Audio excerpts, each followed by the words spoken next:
It is the last and final chapter of Mansfield Park. I've been pushing these buttons as fast as I can to like post the freaking videos so I can get to this last chapter again. Not to like get to the last chapter, but you have this like momentum when you get near the end of a book where you're like, I just have to finish. I think I said in another video, like, the first time that ever happened to me, I was reading The Hunger Games and I stayed up till until 4 in the morning to finish reading those books because it was like the final Hunger. There was like a Hunger Games, and then there was like another Hunger Games. And you're like, what? Are they gonna catch Snow? What's gonna happen? And then all this stuff happens near the end. It's just such good writing, and that's what I feel like this is doing. And she's just giving you all these like little nuggets of like goodness. Ugh. I cannot even imagine reading these in like a high school. like I've had to be on this earth for 39 years in order to be able to like love and appreciate and understand these books. It's all divine timing. Here we go, the last chapter of Mansfield Park. What a roller coaster ride it's been. I encourage everybody who's listening to watch, I mean, not watch, but like I need to write this down, Lover's Vows, or at least watch a YouTube video about Lover's Vows, because it's basically based on this. This book is based on that. I've gotten to be introduced to Dr. Samuel Johnson. I think that's what his name was. And this book has made me really realize that how much Jane Austen is like a psychologist and like a Buddhist and a Hinduist, and not that I'm a professional on any of those religions, and I'm not trying to like make anybody I don't know anything about anything, but it's just cool. She's talking about theory of relativity. I mean, it's just like, obviously not the science of theory of relativity, but just like the concepts that we all feel. All right, here it is, chapter 48. This is the bestest closing chapter sentence beginning. Listen to this. Let other pens dwell on guilt and misery. I quit such odious subjects as soon as I can, impatient to restore everybody, not greatly in fault themselves, to tolerable comfort, and to have done with all the rest. This is in first person again, which is so fascinating to me, to be the narrator and then say I. And it feels like we are hearing Jane Austen speak to us from the dead. My Fanny, indeed, at this very time, I have the satisfaction of knowing, must have been happy in spite of everything. She must have been a happy creature in spite of all that she felt, or thought she felt, for the distress of those around her. She had sources of delight that must force their way. She was returned to Mansfield Park. She was useful. She was beloved. She was safe from Mr. Crawford, and when Sir Thomas came back, she had every proof that could be given in his then melancholy state of spirits, of his perfect approbation and increased regard. And happy as all this must make her, she would still have been happy without any of it, for Edmund was no longer the dupe of Miss Crawford. It is true that Edmund was very far from happy himself. He was suffering from disappointment and regret, grieving over what was and wishing for what could never be. She knew it was so and was sorry, but it was with a sorrow so founded on satisfaction, so tending to ease, and so much in harmony with every dearest sensation, that there are few who might not have been glad to exchange their greatest gaiety for it.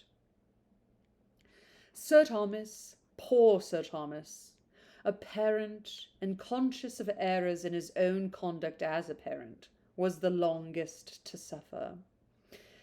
He felt that he ought not to have allowed the marriage, that his daughter's sentiments had been sufficiently known to him to render him culpable in authorizing it, that in so doing he had sacrificed the right to the expedient and been governed by motives of selfishness and worldly wisdom.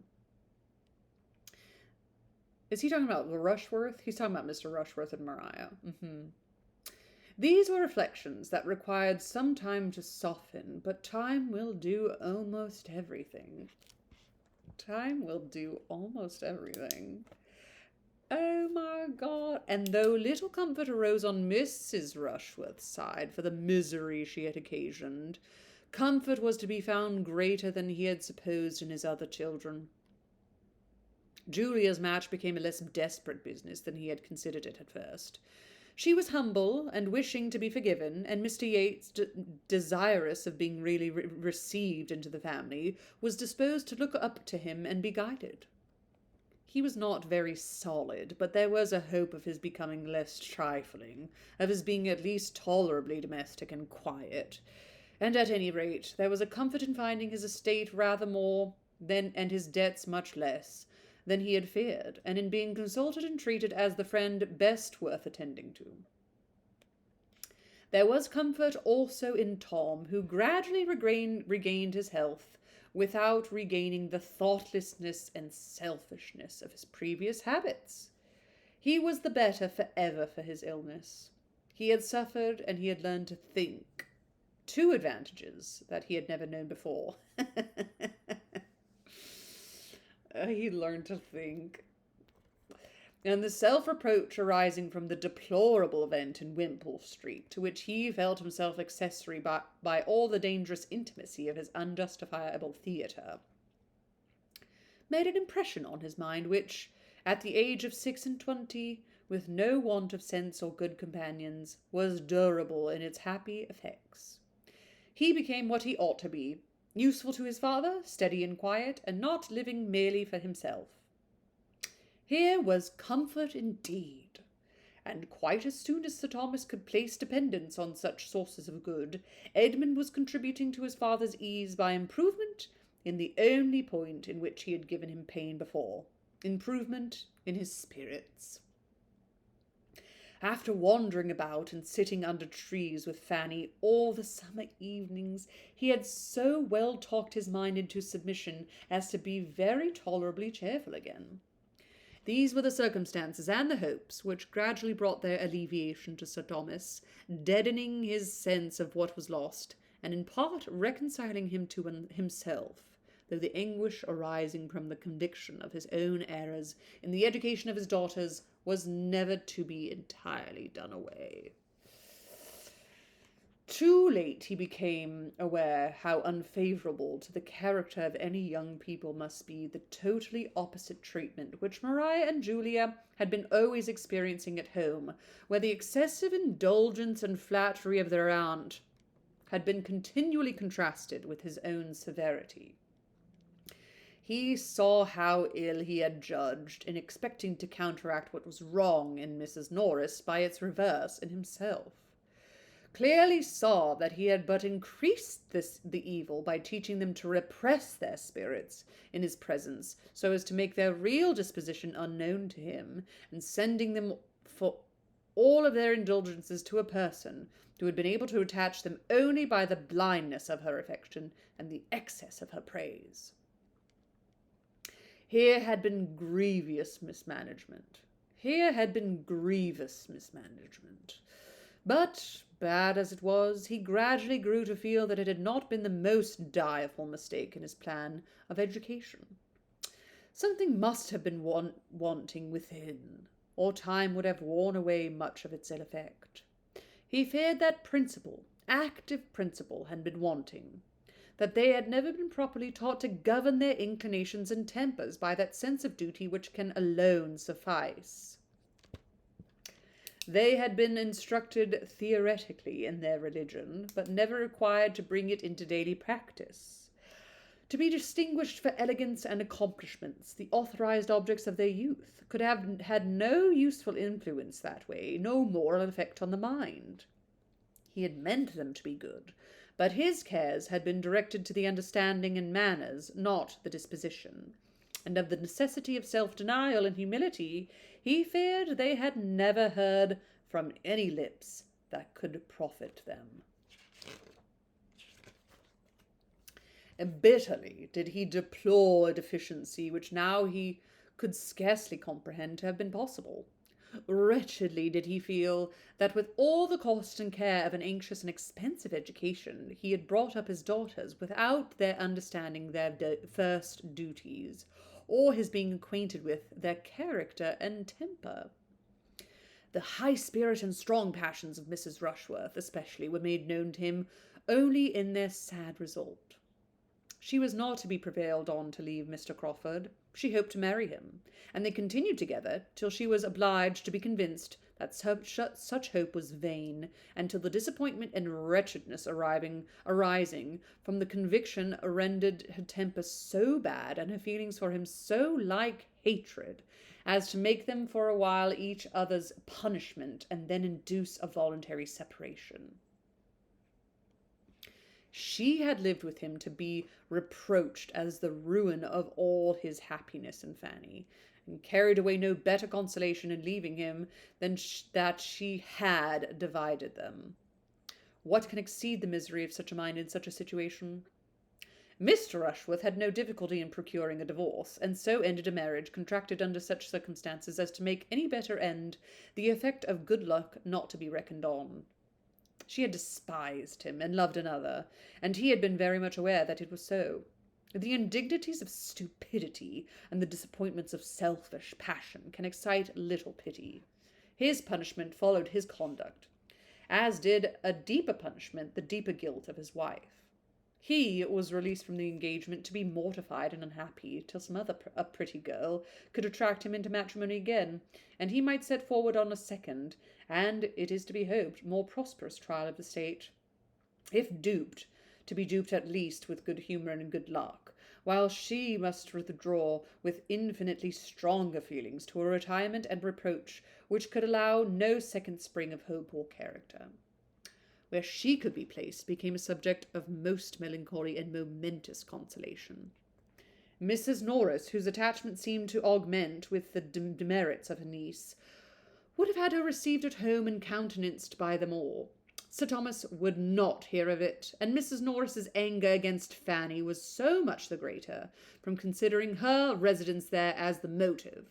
She persisted in placing his scruples to her account, though Sir Thomas very solemnly assured her that, had there been no young woman in question, had there been no young person of either sex belonging to him, to be endangered by the society or hurt by the character of Mrs. Rushworth, he would never have offered so great an insult to the neighbourhood as to expect it to notice her. As a daughter, he hoped a penitent one, she should be protected by him, and secured in every comfort, and supported by every encouragement to do right, which their relative situations admitted. But farther than that he could not go. Maria had destroyed her own character, and he would not, by a vain attempt to restore what never could be restored, by affording his sanction to vice, or in seeking to lessen its disgrace, be any wise accessory to introducing such misery in another man's family as he had known himself. It ended in Mrs. Norris's resolving to quit Mansfield and devote herself to her unfortunate Maria, and in an establishment being formed for them in another country, remote and private, where shut up together with little society, on one side no affection, on the other no judgment, it may be reasonably supposed that their tempers became their mutual punishment. Wait, so Maria Rushworth only got together with Mr. Crawford to separate Mr. Crawford and Fanny, and they ended up just breaking up anyway because they both suck, and Mr. Rushworth divorced her, And now Mrs. Norris hates Mansfield Park so much that she took Mariah and they're leaving together. And they only have each other to console each other. They like moved to another country? Am I getting this right? Okay. Wow. That tempers became their mutual punishment. Mrs. Norris's removal from Mansfield was the great supplementary comfort of Sir Thomas's life. His opinion of her had been sinking from the day of his return from Antigua. In every transaction together from that period, in their daily intercourse, in business or in chat, she had been regularly losing ground in his esteem, and convincing him that either time had done her much disservice, or that he had considerably overrated her sense, and wonderfully borne with her manners before. He had felt her as an hourly evil, which was so much the worse, as there seemed no chance of its ceasing but with life. She seemed a part of himself that must be borne forever. To be relieved from her, therefore, was so great a felicity that, had she not left bitter remembrances behind her, there might have been a danger of his learning almost to approve the evil which produced such a good. She was regretted by no one at Mansfield. She had never been able to attach even those she loved best, and since Mrs. Rushworth's elopement, her temper had been in a state of such irritation as to make her everywhere tormenting. Not even Fanny had tears for Aunt Norris, not even when she was gone forever. That Julia escaped better than Maria was owing, in some measure, to a favourable difference of disposition and circumstance, but in a greater to her having been less the darling of that aunt, less flattered, and less spoiled. Her beauty and acquirements had held but a second place. She had been always used to think herself a little inferior to Maria. Her temper was naturally the easiest of the two. Her feelings, though quick, were more controllable, and education had not given her so very hurtful a degree of self-consequence. She had submitted the best to the disappointment in Henry Crawford.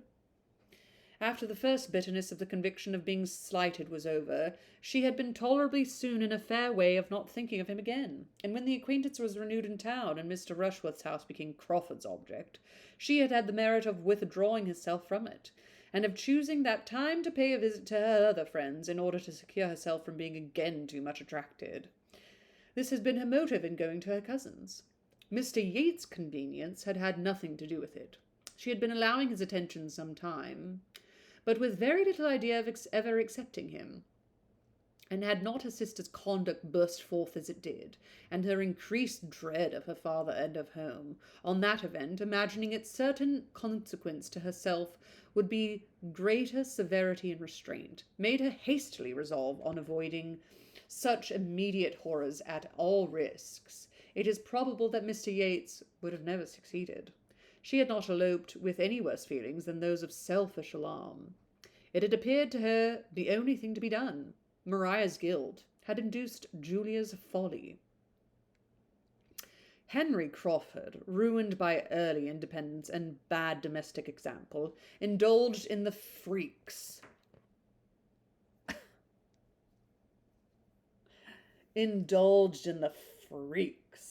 of a cold-blooded vanity a little too long. Once it had, by an opening undesigned and unmerited, led him into the way of happiness. Could he have been satisfied with the conquest of one amiable woman's affections? Could he have found sufficient exultation in overcoming the reluctance, in working himself into the esteem and tenderness of Fanny Price, there would have been every probability of success and felicity for him. His affections had already done something. Her influence over him had already given him some influence over her.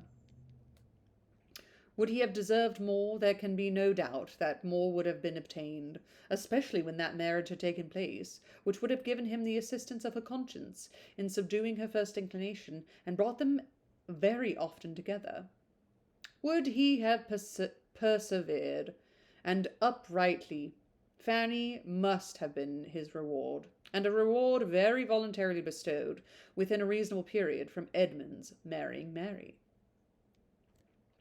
had he done as he intended, and as he knew he ought, by going down to Everingham after his return from Portsmouth, he might have been deciding his own happy destiny. But he was pressed to stay for Miss Fraser's party. His staying was made of flattering consequence, and he was to meet Mrs. Rushworth there. Curiosity and vanity were both engaged, and the temptation of immediate pleasure was too strong for a mind unused to make any sacrifice to right. He resolved to defer his Norfolk journey, resolved that writing should answer the purpose of it, or that its purpose was unimportant, and stayed.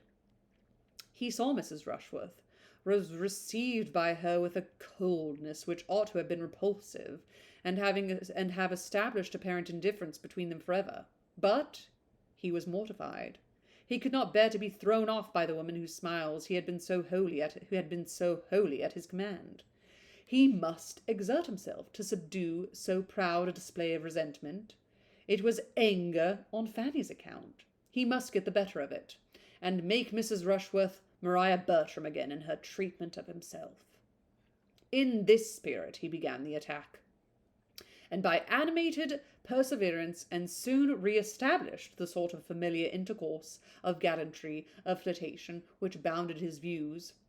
But in triumphing over the discretion which, though beginning in anger, might have saved them both, he had put himself in the powers of feeling on her side more strong than he had supposed. She loved him. There was no withdrawing attentions avowedly dear to her. He was entangled by his own vanity, with as little excuse of love as possible, and without the smallest inconsistency of mind towards her cousin. To keep Fanny and the Bertrams from a knowledge of what was passing became his first object. Secrecy could not have been more desirable for Mrs. Rushworth's credit than he felt it for his own. When he returned from Richmond, he would have been glad to see Mrs. Rushworth no more. All that followed was the result of her imprudence, and he went off with her at last because he could not help it, regretting Fanny even at the moment, but regretting her infinitely more when all the bustle of the intrigue was over, and a very few months had taught him, by the force of contrast, to place yet a higher value on the sweetness of her temper, the purity of her mind, and the excellence of her principles. That punishment, the public punishment of disgrace, should in a just measure attend his share of the offence, is, we know, not one of the barriers which society gives to virtue. In this world the penalty is less equal than could be wished.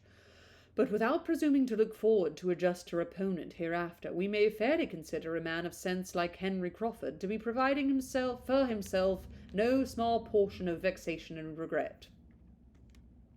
Vexation that must rise sometimes to self-reproach, and regret to wretchedness in having so requited hospitality, requited hospitality, so injured family peace, so forfeit his best, most estimable and deared acquaintance, and so lost the woman who he had rationally as well as passionately loved.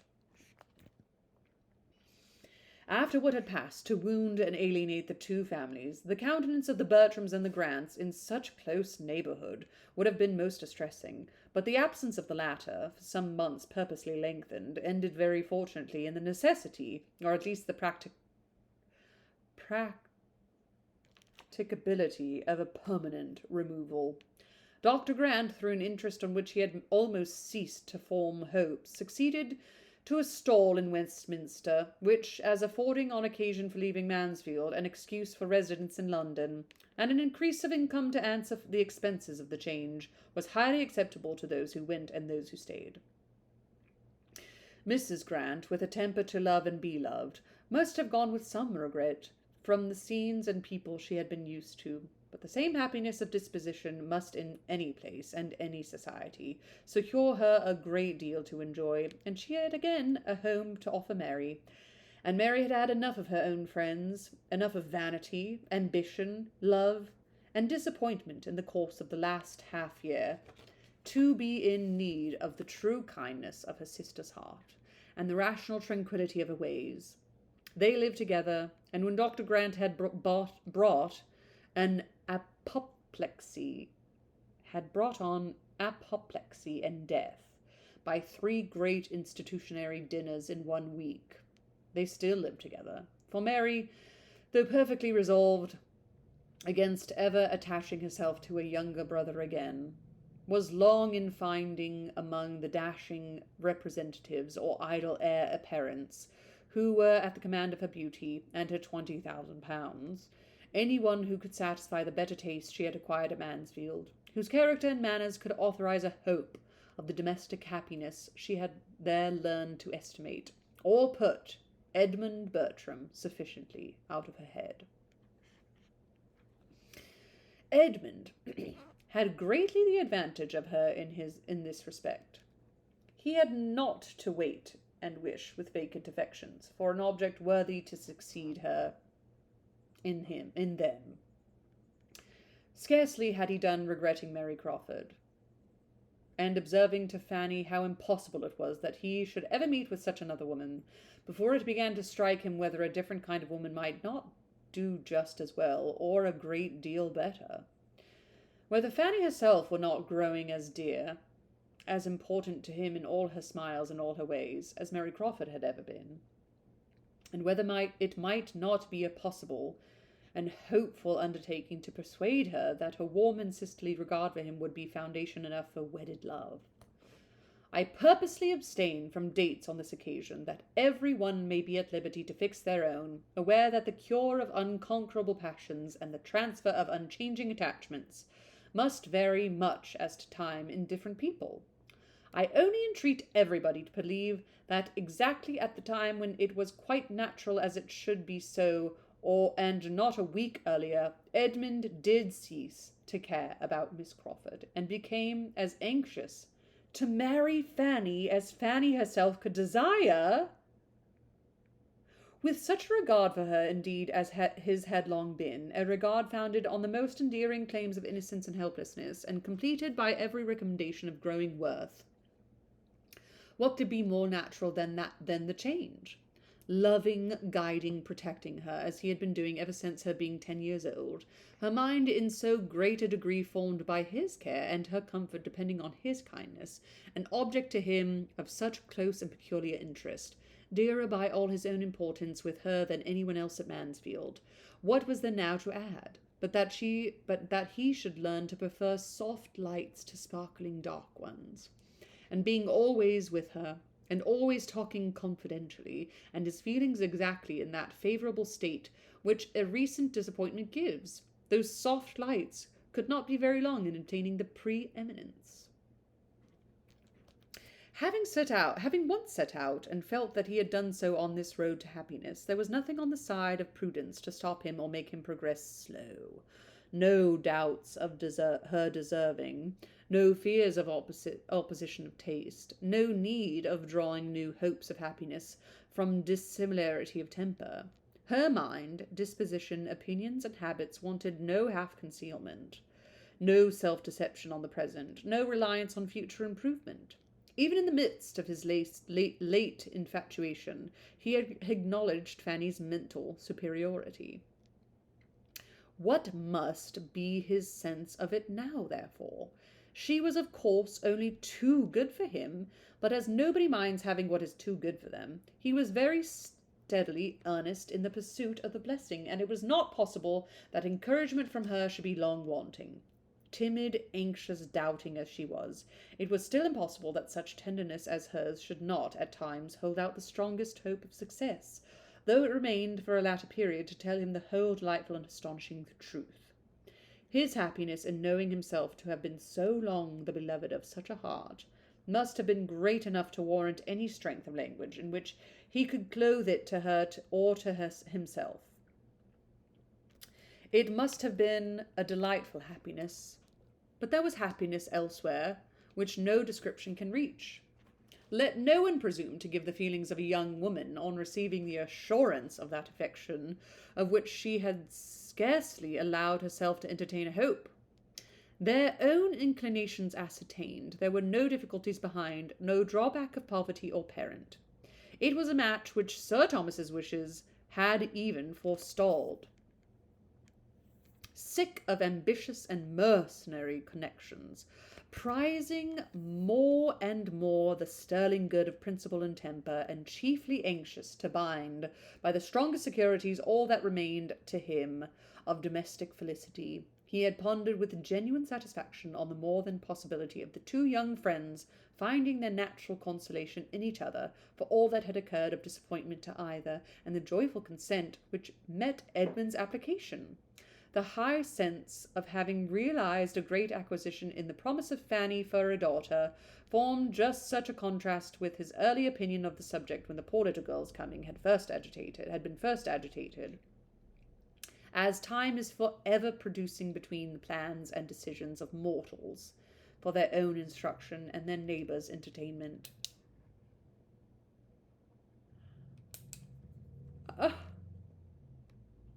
As time is for ever producing between the plans and decisions of mortals for their own instruction and the neighbours' entertainment. Fanny was indeed the daughter that he wanted. His charitable kindness had been rearing a prime comfort for himself. His liberality had a rich repayment, and the general goodness of his intentions by her deserved it. He might have made her childhood happier, but it had been an error of judgment only which had given him the appearance of harshness, and deprived him of her early love, and now, on really knowing each other, their mutual attachment became very strong. After settling her at Thornton Lacey with every kind attention to her comfort, the object of almost every day was to see her there, or to get her away from it. Selfishly dear as she had long been to Lady Bertram, she could not be parted with her willingly by her. No happiness of son or niece could make her wish the marriage, but it was possible to part with her because Susan remained to supply her place. Susan became the stationary niece, delighted to be so, and equally well adapted for it by a readiness of mind and an inclination for usefulness, as Fanny had been by sweetness of temper and strong feelings of gratitude. Susan could never be spared, first as a comfort to Fanny, then as an auxiliary, and last as her substitute. She was established at Mansfield with every appearance of equal permanency. Her more fearless disposition and happier nerves made everything easy to her there. With quickness and understanding the tempers of those she had to deal with, and no natural timidity to restrain any consequent wishes, she was soon welcome and useful to all, and after Fanny's removal succeeded so naturally to her influence over the hourly comfort of her aunt, as gradually to become perhaps the most beloved of the two. In her usefulness, in Fanny's excellence, in William's continued good conduct and rising fame, and in the general well-doing and success of the other members of the family, all assisting to advance each other, and doing credit to his countenance and aid, Sir Thomas saw repeated, and for ever repeated, reason to rejoice in what he had done for them all, and acknowledge the advantages of early hardship and discipline, and the consciousness of being born to struggle and endure. With so much true merit and true love, and no want of fortune and friends, the happiness of the married cousins must appear as secure as earthly happiness can be. Equally formed for domestic life and attached to country pleasures, their home was the home of affection and comfort, and to complete the picture of good, the acquisition of Mansfield living, by the death of Dr. Grant, occurred just after they had been married long enough to begin to want an increase of income, and feel the distance from the paternal abode an inconvenience. On that event they removed to Mansfield, and the parsonage there, which under each of its two former owners, Fanny had never been able to approach but with some painful sensation of restraint or alarm, soon grew as dear to her heart, and as thoroughly perfect in her eyes, as everything else within the view and patronage of Mansfield Park had long been. I did not know that Fanny and Edmund actually got together. Like, the little bit that I did research, it was like, it comes to nothing, and this comes to nothing, and it seems like such a pointless book. And so I think I was reading it of like, she just goes back home. but I just like didn't want to know, so I didn't keep like inspecting. But it's just so interesting how people on the internet like read these books. I can't believe that they got together and she loved him so much and she just stayed true to herself, even though Lord Bertram thought that his daughters were like the great moral compasses and way better. Wow, what a feel good, amazing, incredible story. I can't believe it got summed up like so quickly. Oh my god. Wow. What a beautiful book. I immediately want to actually reread this again. It's so funny because I don't know how like Jane Austen is read in England. Like, is this a rite of passage? Like, do kids like have to read Jane Austen? Is she just like this incredible thing in like England right now? And I feel like when I talk to people here and I'm like, "Oh, have you read Pride and Prejudice?" and they're like, "Yeah." They're like, "Yeah, it's a great book." But I think for me it's been so hard to like deeply truly understand that if even somebody was like, "Have you read Pride and Prejudice?" I'd be like, "Oh my god, it's such a good book, but like I literally need to read it like five more times to really feel like I even understand." Like even now I think going back to Pride and Prejudice would be crazy. I mean, it's I'm literally going to my next season, I'm going to read Emma. I think I'm going to read Emma, right?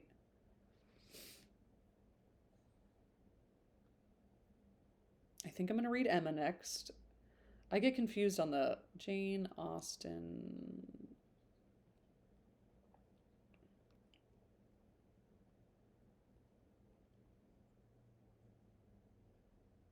Oh, I'm reading them like way out of what? Did she write her books? Okay, here we go.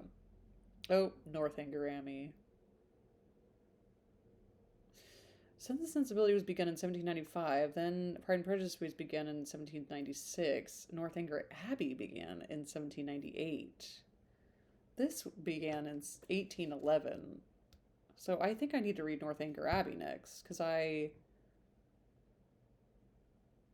Jane Austen's novel was written and published in slightly different order than the order in which they were completed. Well, what order were they completed? Doesn't matter. I think I like the way I've been reading them. Order of the books in which they were completed? Maybe that'll be a better way to say it. Completed. Pride and Prejudice, followed by Sense and Sensibility, followed by Mansfield Park, then Emma, then Persuasion, then Northanger Abbey. Okay, this is what I'm seeing. In order that she finished them. I think, yeah, I'm gonna do it. I guess that doesn't make sense. She started. Okay, well, I'm gonna stick to this. Emma. I'm gonna read Emma next, and I think I'm gonna read it. I forgot his name already, but the guy that did like a whole dissertation on Emma and how like is she ever right in her matchmaking skills. And I think I'm going to read it through that lens. It's nice to have like a lens to read something through.